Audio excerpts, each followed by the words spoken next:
ទៅដួងច័ន្ទថាមាននឹកបងទេអូនបងរស់នៅក្នុងបន្ទប់ដែលពេញដោយការចងចាំតែគ្មានរូបអូន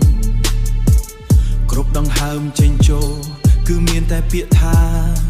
ហេតុអ្វីបានជាស្នេហាយើងត្រូវបញ្ចប់ទាំងបង្ខំក្នុងភាពឈឺចាប់ស្លាប់ទេ